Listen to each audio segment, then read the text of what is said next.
Why you got all them books over there? Because I figured I could show them what the mail I got, and then I went to Books a Million. Okay. Why are you concerned? Huh? I said, why it's bothering you? No. Welcome to episode 3 of Well Read Wool. I feel like y'all in for a treat because it feels a little spicy in here. And it's not me.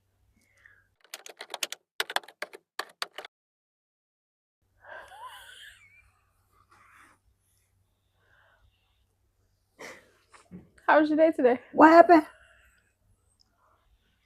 I'm not spicy. My day was good. It was a good day. Busy, but it was good. Okay. Yeah. This is not a bad thing. No, not at all. We traveled last weekend. We did. We went to Virginia to visit some family. Mm-hmm. My mom's best friend turned 60. She old. She is older than me. For literally 5 minutes. It's okay, 5 months actually. She's also going to be 60 in August. Yep. We do have some books to show you. Mm-hmm. Something that we wanted to start doing is every week we'll kind of pick a question from the comments and answer it or whatever it is. So I don't remember who exactly you were. Did you screenshot it, Mommy? Mm-hmm. Oh, you about to go and scroll through the... No, I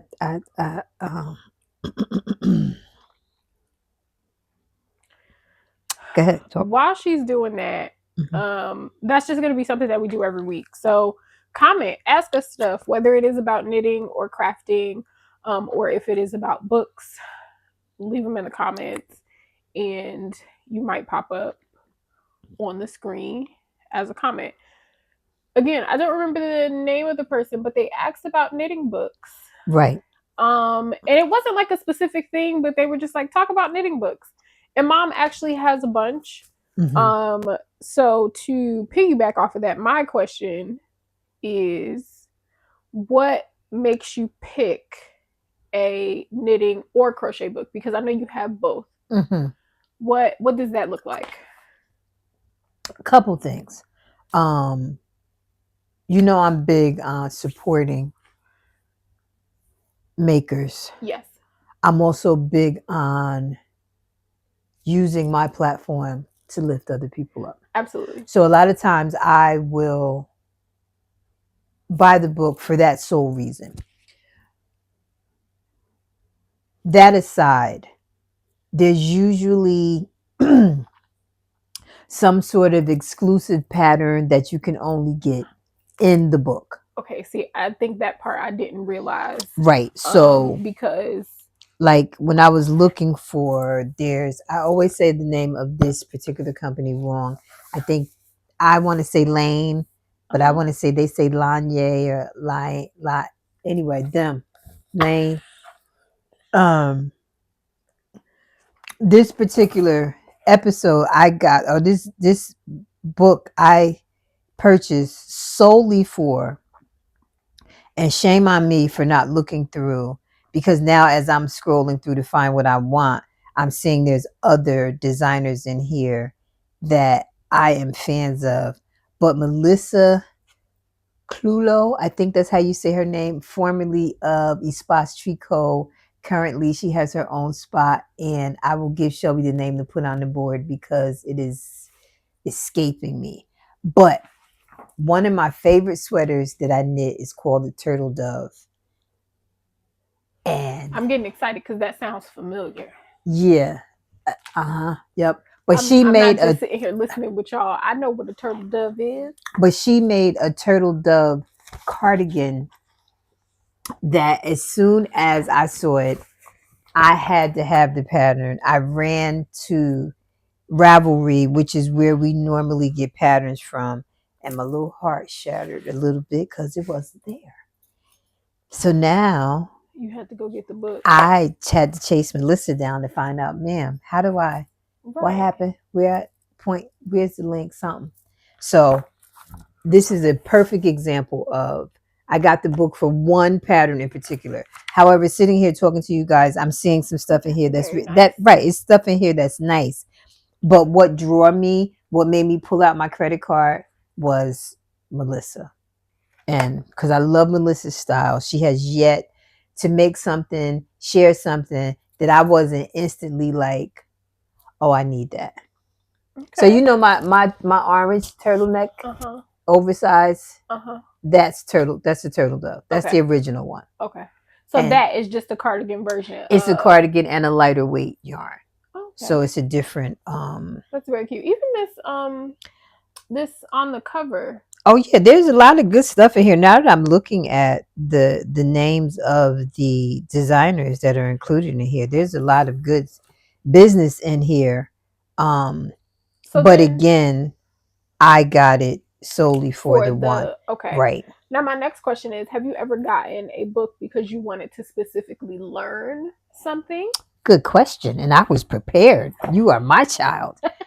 This, for me, anyone that is looking to learn to make sweaters, or they know how to make sweaters, but they're concerned about the fit. Coco Knit's Sweater Workshop. I got this book. One, I love Julie. Let me start there Julia is and end awesome. there. Love her to death. Love her style. Love her patterns. I've made quite a few. I want to say at least 3 patterns out of this workbook. But I learned so many techniques out of this particular book, and I felt polished. Okay. Like, because all of her business, I call it the business, is about the shoulders. And this book really takes you step by step. She has great tutorials, but this was one that I still go back to. Okay. And then Doesn't it come with the little like the pieces, right? Like aren't there like stitch markers yes, and like colored stitch markers, little bits right? and bobs that Yes, help you? uh-huh, Okay. yes. It's a Because you it's a said her name, whole and now I'm seeing. So, if you guys are familiar with Rhinebeck Sheep and Wool, I can see her in my head standing at the table, and there were like little kits uh-huh. along with the book. Because she's the one that made the watch that has the magnet on it for your things to Okay, go okay, on okay. it. Yes. So yeah. So this one, Coco Knit Sweater Workshop, is specifically for technique, and I've learned so many techniques from her. Picking up stitches, um, just closing underneath the arm, just so many things in this book. This, to me, honestly, I feel like any knitter worth their weight should have this in their library. So that sounds like a good gift to give to someone if there's someone that has not made sweaters yet, or a new knitter that Yes. wants to do that. That sounds Yes. like a good, something that they can have in their archive that's gonna grow with them. And then what I think is genius about this is the sweaters that are in here. You need this book in order to do it. Not necessarily because the pattern is in here, it's because of her technique, her approach to building a sweater. Okay. It'll say, like when she releases a pattern, it'll say you need to know her sweater technique. You need the sweater workshop. So yeah, Okay. that definitely falls in there. Now, are there any books where you've made like majority of the patterns in a book? Or I didn't pull it off the shelf, but Jen, Gagley? remember when, yes, Jen Geigley, when I first found her book was called Weekend. And in the beginning, when I first started knitting, I used big bulky yarn. It was instant gratification. I was just learning. And, the more I made things, the better I felt, the more confidence I had in myself. And she had a book called Weekend. Basically, any of the patterns that was in it, you could make in a weekend. And I want to say I had to make at least 5 patterns out of there Okay. at bare minimum. Like I was going through that book like somebody was paying me to make the patterns. But again, because it was bulky yarn, it Okay, went it was fast. fast to go Yeah. through. So, Okay. but yeah, yeah, So yeah. that's really cool. hmm She has a bunch. What are these other two Okay, that are so saying? this last week I got mail. Um, Jeanette Sloan is a knitwear designer, and she just came out with her first book. Same company publishes Line A Line them Lane. I don't. Yep. But this is beaded color work. Um, I'm excited about this for her because it's her first. I did try my hand. I used to be afraid of beads. I would look at it like that's so nice, and in the back of my head, I would never. But I tried and I You figured it out. did Yeah, the the glasses. glasses thing and the Uh-huh. choker that I made Okay. that I wear around my neck. Um, so I'm very happy for her with her book. If I remember correctly, I want to say it's like 16 or 17 patterns in there. And that's the other thing about buying books for knitting. You get your bang for your buck because not only do you get like a little background story of the author, but you get a decent amount of patterns included in there as well. Um, so this one was a combination of I wanted to support her um, fellow knit star, and I'm proud of her, and I'll That's give my hand, beautiful. give it this, that poncho on the front looks like me. Yes, it Um, does. and I like that you have a mix of you could just have the beads as an accent, or they're really like throughout the whatever. There's a bag in there. I know. That is cute. I'll Yeah. try to put pictures on the screen so y'all can see. Yeah. That is very, very cute. So yeah, that's that. Okay. And then this is Brandy, our Brandy. Yes. Same thing. This was a support her. We love her. She's like family to us. But then I liked her approach to it. The title of the book is Knitting for Radical Self-Care. So not only are you learning patterns or whatever, she kind of speaks to what knitting does for her soul. Right? There's um a lot of stories in here. She kind of weaves her life through the patterns, which I love. So yeah, this was another one, and that's the other thing I do. I I have a lot of relationships with a lot of people, and they'll send me copies of the book, but I always buy it anyway because I want to support them. So I usually wind up with two of everything. So I know I have a second copy of this that I need to do a giveaway or something for because I have two of those. Yeah, I also think that these make very good like coffee table books. Yes. Because they are beautiful. Like the photography in them is beautiful. Yeah. It's art. Yes, Mm-hmm. it is a craft. Yes, it is something that is beneficial to learn for a lot of different reasons. Mm-hmm. Like there are neurological benefits to knitting and crocheting and Yes. using your hands and stuff, just like with reading or doing puzzles. Mm-hmm. But they're genuinely beautiful Mm-hmm. Agreed. books. You also got The Girl Next Door by Yes. Eden. Her middle name is Olivia. Eden Yes, Olivia. yes, it is by Eden Olivia, which is super cute. Mm-hmm. So it says, The Girl Next Door is me, Eden Olivia, your neighbor, with more in common with you than you might think. Living with a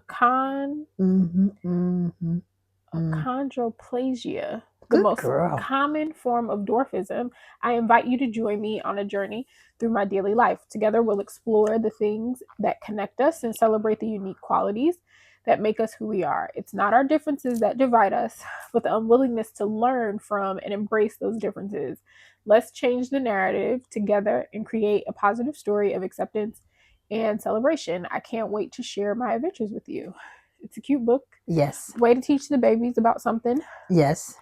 that they may not know about, so Right. that if they do encounter it, they can approach it with an open mind. Right.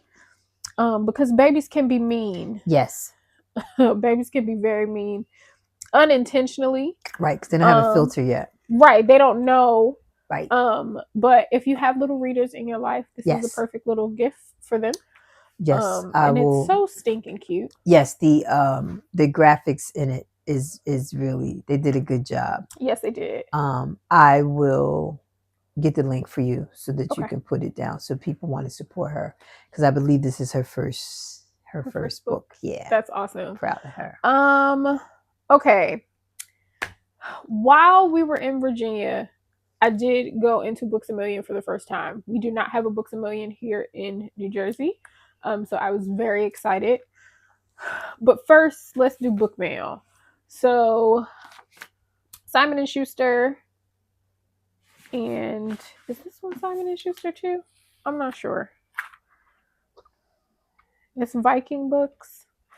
But this one is The Shock of Light. This is by Laurie Inglis Hall. This is a historical fiction that is about twins that both end up fighting in World War II.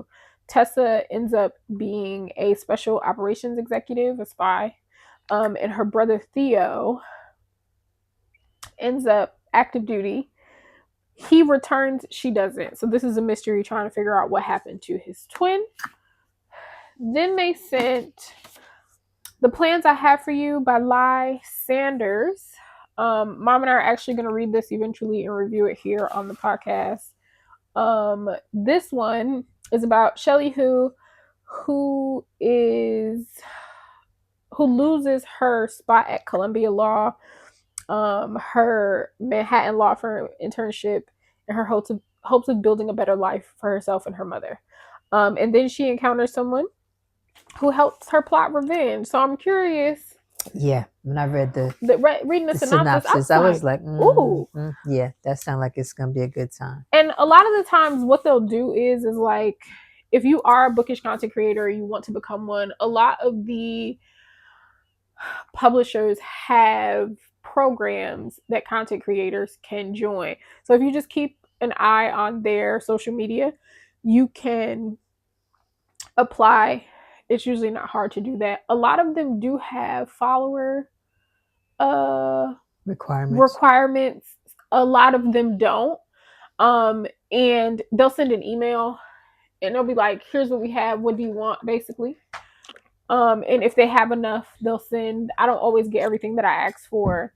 So I don't even remember picking that, but I'm glad that I did. On top of us going to, I'll save that for last. Oh, Cleopatra is in my room. So on top of us going to Books a Million, we also stopped at Mahogany Books in National Harbor in the DMV area. I got 3 books technically. One is in my room because, like I told y'all last episode, some books are for the living room, some books are for the bedroom, and Cleopatra has become a bedroom book. Cleopatra is by, I'll put a picture on the screen. She wrote Faybound. Did you read that? Faybound series? I don't know. I feel like you did read it. Well, you know me, if it's witches and fairies and things. Yes. Sarah Al-Arifi? Oh, please. Yes, I did. Yeah, okay, so Cleopatra is by her. Oh, okay. That's been very good. I'm reading it slow. Then I grabbed this mystery by Ben Crump, Worse Than a Lie. This was Jessica's fault because she mentioned it and then I saw it. But this one says it's the night of November 4th, 2008. Jesus Christ. America's first Black president has just been elected, and 53-year-old Hollis Montrose, a Black ex-police officer from the suburbs of Chicago, has become the latest victim of a brutal attack as a result of a traffic stop gone wrong. Hollis is shot 10 times in cold blood by 4 white men who could have been his colleagues back in his police days. Bo Lee Cooper was born serious, as if on an urgent mission with little time to waste. Raised in the tumultuous world of 1970s Texas, he always dreamed of becoming a lawyer and fighting for what's right ever since he was a little boy reading To Kill a Mockingbird. And now, 10 years into running his own law firm with his best friend, Nelson Nellie Rivers, and his suave right-hand man, Brent Capers, he feels he's finally making a difference. When Bowley learns about Hollis' situation, he's determined to help. So I think it'll be good. It feels Walter Mosley-ish, adjacent, in that. And then this one is called Scale Boy, An African Childhood. I've seen this around. It is a memoir about a young boy in Cameroon who has this scale that he's kind of like walking around with and using to help people. Excuse me. I think this one I'm probably going to have to immersive read because it's talking a lot about the state of Cameroon and how his life is intertwined with the things that were happening. And y'all know nonfiction, I usually got to read with my finger anyway. Well, what makes you decide to immersive read?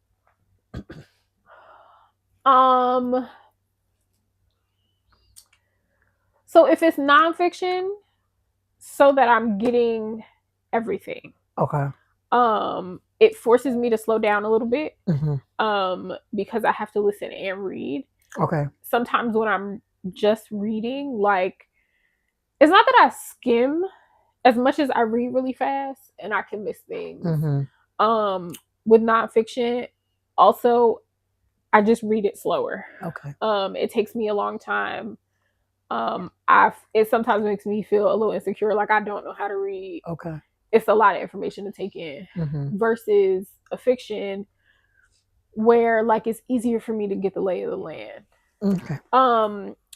Immersive reading a fiction, it just depends on who it's by. Okay. Like with Toni Morrison, I always immersive read Toni Morrison because I don't want to miss anything. Okay. A book like Kin, I had the intention of mm-hmm. immersive reading it because I knew it was going to be really good, and I wanted to do both. Like I wanted to read it, but I also wanted to hear it, so that I'm getting like the correct cadence and the tone and all of that kind of stuff. So sometimes it's luck of the draw. If they if I get an advanced copy of an audiobook and they send me a physical copy too, okay, I'll read it. Like sometimes there isn't necessarily a big rhyme or reason to it. Okay. It also helps me annotate when I want to annotate a little bit better. Okay. Because like there were a couple of quotes in Kin that like in my head I'm like, okay, I need to go in my book and like underline that. Like I want to keep that. So yeah, sometimes it's not. But it makes it it immerses you. Like maybe sometimes when the writing itself, like you're struggling to, like sometimes with high fantasy. So like Game of Thrones, right? Like on the TV show Game of Thrones is intense. It's intense in the book too. Right. And sometimes I can't always create the world in my head. Okay. I think with reading Game of Thrones, it's a little bit easier because I did watch the show first. Right. So so I have characters, I have things, I know what it looks like. But if I didn't have that, like I can't just listen to sci-fi, for example. I need to immersive read it because y'all on some planet Arachnid 17 and it's all these moving pieces and different type of plants and stuff and the aliens doing this and that. I need the audiobook so that I can do Makes things. Sense. From Books a Million, one, I see why y'all all be online bragging about how you went down to the Books a Million and you got everything your heart desired, because it literally was everything in there. It made me feel like those look like how Barnes and Nobles used to look, you know, because you can still go into Barnes and Nobles and you find some toys and you find like a little bit of music, but not the way that Books a Million was. It was great in there. I was a little overstimulated. Like I don't know where to look or to find everything because it was so much. But I did get a copy of Daggermouth. This is by H.M. Wolf. Them white hussies tried to cancel her, and now that baby got a $1 million deal to be traditionally published. This is a duology. It's a sci-fi romance. I've heard great things about it. The bad things that I've heard about it just sound like people that want to hate it because it's by a Black woman. Then this will be my first James Patterson book. Believe it or not, he has written literally everything. Children's books. I'm sure he got a picture book out there. Sci-fi. All types of fiction. I'm sure he has nonfiction. It's so funny to me when the librarians post like, let's go to the James Patterson section or whatever. And it's literally like 3 rows of the library of James Patterson books. It's ridiculous. But him and Viola Davis wrote Judge Stone. I got this from Books A Million. This will be the next book that Mom and I read together. Yes, I've been hearing a lot of good things about it. Same. And I got the audiobook because Viola Davis reads it. So like this I'll immersive read since I have both. I'm very excited. Everyone that I know that has read it hasn't said anything bad about it. There were some people that were like, why did she pick him instead of and I'm just like, need something to right. But also, my first thought when I saw this is, per Viola Davis's age, she's probably a huge James Patterson fan. Like, she's probably a really big James Patterson fan. And how about, because that's what she wanted to do. Well, there's that. And then I got, this was, if you guys are subscribed to my YouTube channel, you would have seen this in one of my anticipated reads videos. This is Whidbey, which I had to look up, by T. Kira Madden. I started reading this already, and I'm intrigued. So we are getting the perspective of Birdie, who was assaulted by someone when she was 8 years old. Mm-hmm. He did go to jail, but someone else that he assaulted wrote a book about it. Okay. So Birdie is going to this island. It's out near Seattle. Mm-hmm. She's going out there to hide from like paparazzi and tabloids and all that stuff because they've been reaching out to her about the book. Mm-hmm. But we're also getting his mother's perspective. Mm-hmm. And he did. Oh, okay. So I got to figure out, like, is Birdie running because did she kill him? Mm. Like, I don't know where this is going, but I'm interested. I'm very interested. You're enjoying following it, wherever it's going. Wherever it's going, I'm gonna follow. And my friend Toya is actually reading that with me. She was texting me earlier, like, okay, what chapter you on? Where I got to catch up to, because so that's always fun. And yeah, I think that's all the mail and stuff that we got. Mm-hmm. Why are you rocking back and forth? Cause baby, let's talk about it. So we read Kin by Tayari Jones. This is her latest fiction that tells the story of two motherless girls that are best friends. You ain't have to throw the book at them. Listen, that's like the equivalent of throwing your shoe at a concert. Okay, all right. It is about two girls, Vernice and Annie, who grew up together. Annie's mother just up and left when she was just about 1 month old. Like, literally was breastfeeding her, took her off her boob and handed her to her grandmother and left. And Vernice's mother was murdered by her father.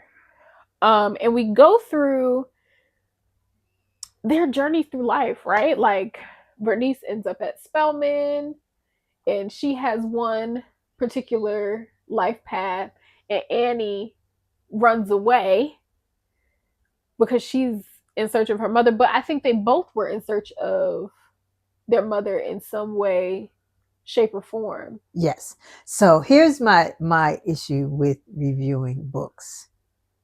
I think where I feel challenged, or I feel stuck.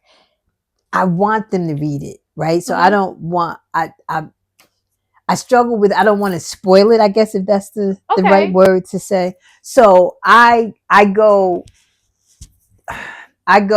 with the themes, the storylines, without giving it away. Like, how I do it is I don't tell them anything that they can't get from the synopsis. Okay. And then I talk about the different themes that will happen, or different things that stood out to me. Right. So, like, on the surface, this is a book about sisterhood, right? And how these two friends were drawn to each other from birth. But I think it also is about how your life experiences, or the lack thereof, dictate how you show up in the world. And not only via your relationships, right? But also the decisions that you make for yourself. Because I don't think either one of them, like if there was healing involved, which with at the time period, I don't even know what that would look like. I think they would have made a lot of different decisions. So for me, the book felt familiar. For me, the book, and I'm talking to people that are in my age, it was nostalgic. The the language that was used, the rules that were meant to be followed. I became a little girl again reading this. Um, and then I was that girl in college. I did not attend Spelman.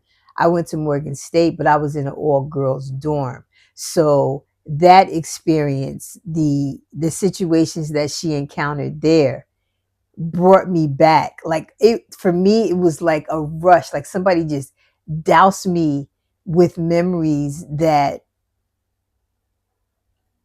I think you live and just certain things just kind of get buried in the dust of life. And it Okay. just brought so many things to the surface for me. Um, I loved the friendship. I totally understood the longing for the mothering. And I think that's what you're speaking for. Like you even mentioned it. They talk about they didn't want for anything. They were They were taken very care well of. taken care of. And there's a like I don't even think it's just with these particular characters, but I think something in the black community that's always just like, oh, you're spoiled because you get a hot breakfast every morning. I Mm-hmm. put clothes on your back, Mm-hmm. and you don't want for anything. Right.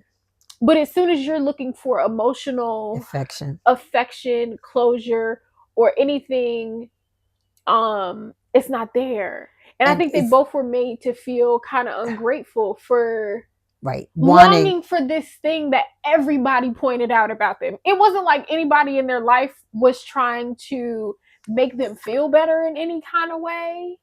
Right. And again, it comes from that time frame. It comes from as a people, get over it. Yeah, Right? You're still here. You have food. You're going to school. Nobody's abusing you. Get over it. get over And it. unfortunately, we pass that down from one generation to the next. Right? So that longing, because I think the train of thought is because I was never affectionate. My mother wasn't affectionate with me. Why should I be affectionate with you? Like, I don't see the need for it Uh huh. because I'm fine. Uh huh. And I think that's what like stuck out to me, that they didn't realize that they were just creating, um, Generational trauma. yes. And it's like all of these things. It's funny because I read Coleman Hill by Kim Coleman Foote earlier this week. So I was reading these two books simultaneously. And Coleman Hill has a similar conversation, but Mm-hmm. is more like in your face. Mm-hmm. Whereas this book is heartwarming. Although there are bits that are hard, Yeah, it feels like that like person in your life that loves you but is also a little hard on you, right? That is going to tell you like, all right, you need to get this together, but also come here, let me hug you. Like it's there's the balance in Kin where Coleman Hill is a little bit more harsh, right? Trying to show the connections to slavery, right? We were so accustomed to losing our people and not being affectionate because they were probably going to get sold away, exactly. that there was never an opportunity for us to learn how to um be together in a way that was healthy. Right. There was the expectation to be mistreated. There was the expectation to be ignored, to be overlooked, to shrink, Yep. right? Lower your head, cross the street. You know, that was expected. And um, I think both of them and the people around them were like, okay, we know that, but you're fine. Like, move past it, Mm-hmm. instead of seeing that they just, because the aunt, I can't say she was a bad person, Right. Right. but she So, didn't mother her. Like, she was right. like, what are you talking about? Like, I came back and I took over. Bernice is raised by her aunt, her mother's sister. Yeah. And I like that the story starts off with um her name is Aunt Irene. We learn about Aunt Irene um to kind of see where she is standing. And there are things that we learn about her and the woman that she is that explains why she because what did the one woman say in the book? You raise cows, you rear children. Right. The way that she reared Nisi, right? We learn her why behind things. Right. And it was I don't want to say that Aunt Irene didn't want to do it. I think she was reluctant to do it because she never saw this for herself. Right. And that's even a conversation too, right? Like, life is going to take you where life wants you to go, whether you dream it up or not. Right. And this wasn't what Aunt Irene wanted, but Mm-hmm. she also wasn't going to allow herself to lose herself into this thing that was in some ways forced upon her. So it's like you said, like she just wasn't good with kids. She just wasn't good with kids. And I don't even know that was that. She told herself she wasn't. Like, I don't know how to talk to children. You're talking to a child. What do you mean? Right? She kept saying, I don't know how to talk to children. See, I don't know how to talk to children. I mean, I agree with her. She didn't. There were just some. I think there's a good balance between talking to children like they are human, but I think there's a lot of adjustment in that, right? Like, as a kid grows and as they are learning things about themselves, I think as the adults in their life, as the parents in their life, we also have to adjust to those needs for them, right? Yeah. Which is hard within itself. But it was like, at the same time, she was talking to Nisi like she was an adult. Yeah. And that baby needed somebody to, like, come here, let me hold you like a baby. Right. Right. Right. And I think because she lacked that, the only person that did, I don't want to say care for her, but the only person that she could be affectionate with was her best friend. Right. That was the only person that saw her. Right. And could relate to her in a similar way. But then there was even a rift in that, right? Because although they were two motherless children, they were motherless in different ways. Totally different but ways. The only person that understood Annie's want was Bernice. Right. Right. Right. So, I mean, very good book. Very, very good book. There's layers to it. And then all of the sub characters, again, were oh yes, the brothel. When y'all get to the brothel, I loved that crazy tail lady. I loved her so bad. In my mind, she looks like Della Reese. In my mind, it was very much Harlem Nights in my head. Right. But I think that also gave us a conversation about good and bad, right? Because that character is a twin, and they are polar opposites. I too would have. I wanted to go hang out at the brothel. But I think that also spoke to that you need a little bit of both. Yeah, you need a little bit of. They both served purposes. They both taught something. Yes. You needed a little bit of both. I also love how they kind of touched on the haves and the have-nots. Oh yes. How to behave, how to present yourself. Right. And again, as a person, how do you find yourself in all of that when you're trying to fit into all of these other labels that other people are putting on you? Right. Because she went to Spelman, there was an expectation that she behaved a certain way, and she was who she was. Like, I tell people all the time, it made me think about, and I think I've shared this with you before, when I worked at Verizon, I ran a call center. It was a habit of mine. Fridays, as the day was winding down, we would kind of, my team leader team, we would kind of walk the floors. What do people have planned for the weekend? You know, I like to keep a close bunch. And at the time, the projects that I grew up in were set to be torn down, and everybody had moved out of them. And there was a big cookout getting ready to happen in Patterson, where I grew up. And when I said that I was going to the cookout at Patterson, one of the reps that worked for me, like he almost snapped his neck off his shoulder. He was like, "Miss Gay, what you going to that cookout for?" And I said, "The same reason everybody else is going. I grew up there." Uh-huh. And he said, "No, it's for Alabama projects." I said, "I know." I grew up there. And I said, "I grew up there." And he was like, "No, no." Like I said, Alabama project at the end of Market Street in Patterson. I grew up there. I lived in Building 3. He was like, "Miss Gay, you don't look like, or you don't sound." I said, "What does look growing up in the projects look like? What does somebody that grew up in the projects talk like?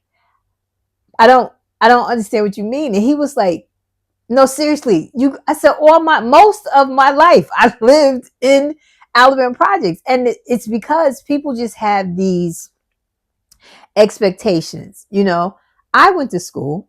I was taught how to conjugate a verb. I was taught subject verb agreement. I can speak properly or not if I choose to.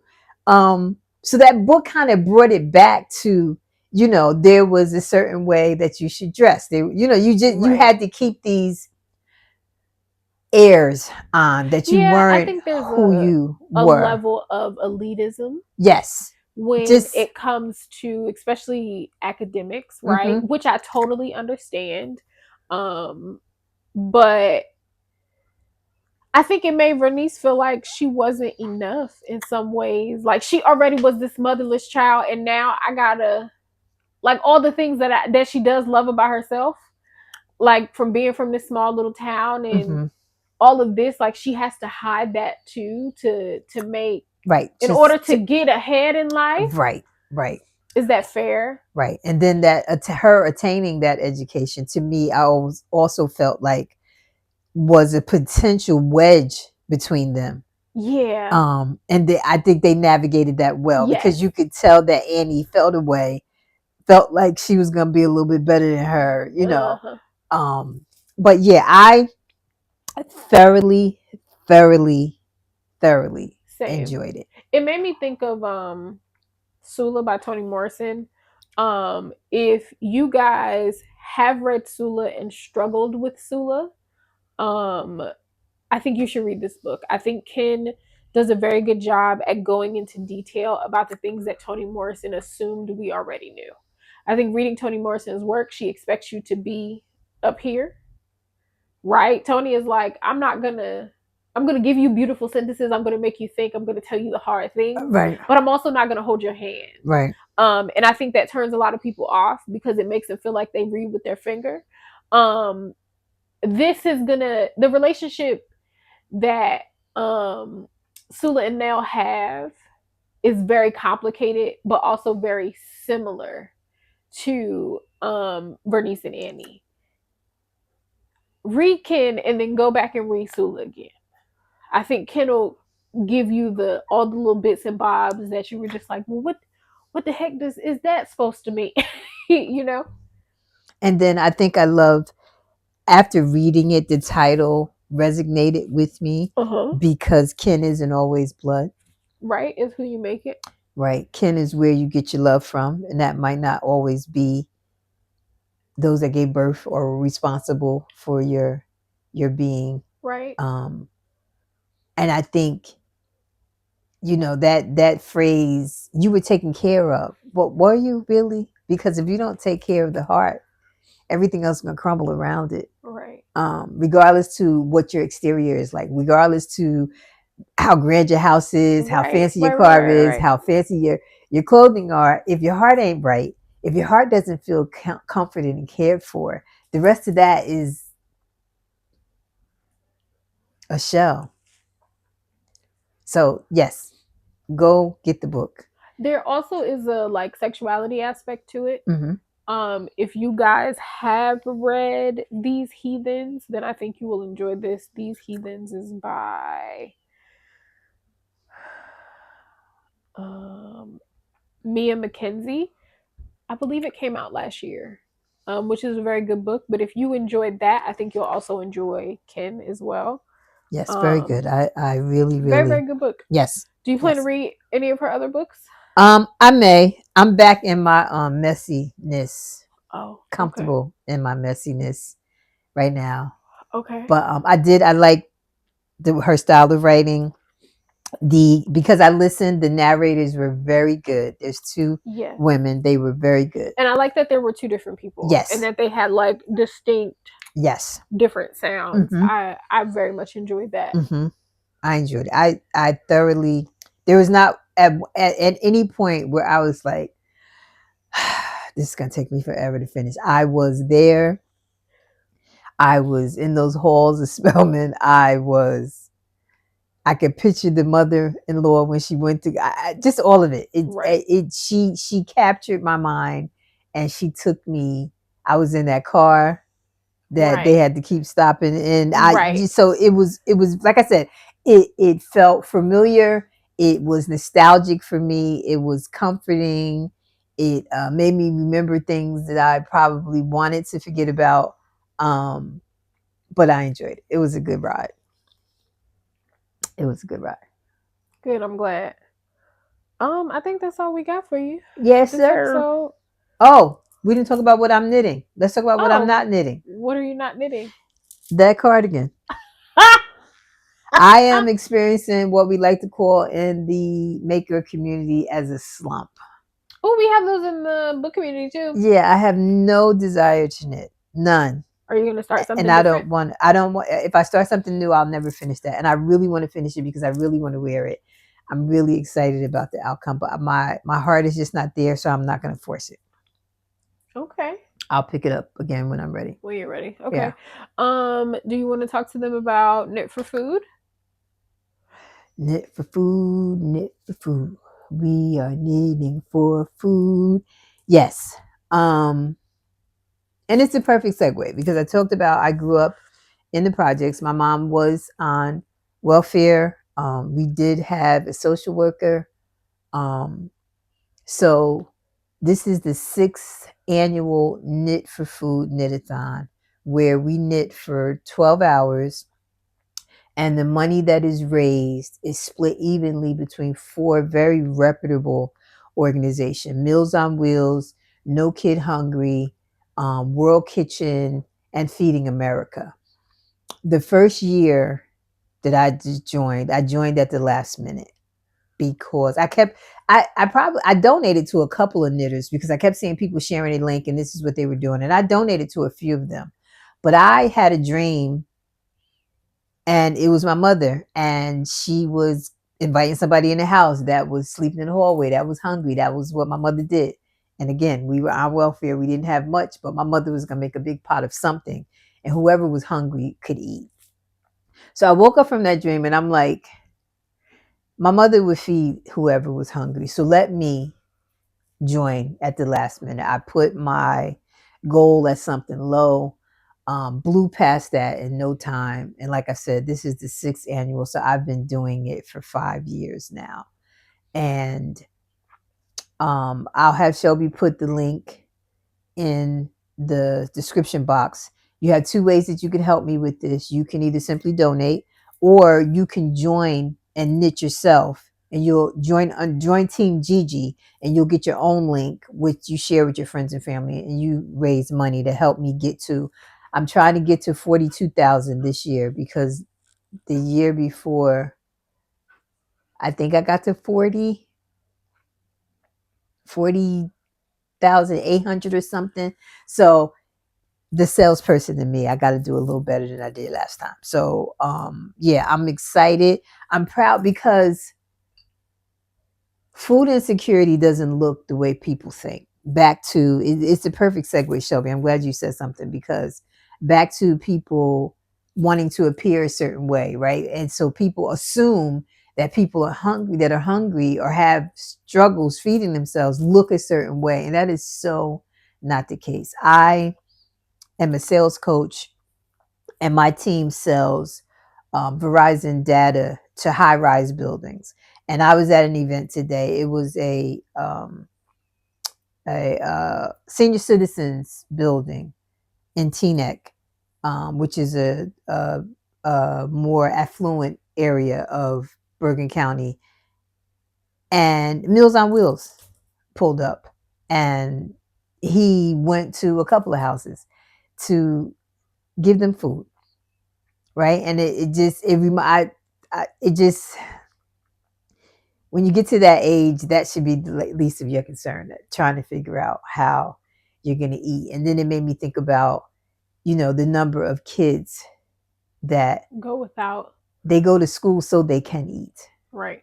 And what they get in school is most likely the only meals that they get. So donating to this cause helps food banks. It helps the organizations that are like on the ground when these hurricanes come through, and the storms that come through, the disasters that The happen in random these snow computer. that happens in New Jersey after it was 80 degrees. Right. So the tragedies that impact communities, they come out and they feed people.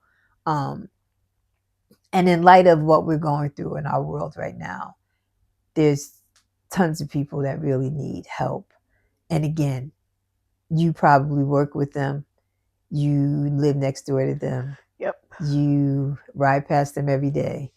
Because, they have a car and they may live on your block, but they can't afford to feed themselves. They rather not be homeless, right? So whatever money I do have, I'm going to make sure I pay my mortgage or my rent, or I'm going to make sure that I pay my car note, because God forbid I have to live in my car, right? That doesn't leave much for food. So Knit for Food. Yes. We'll put the link down. If you can help, I appreciate it. And if you could share it, I'd love that as well. Thank you for that. Alrighty, guys. We will see you next Saturday at 12. Bye.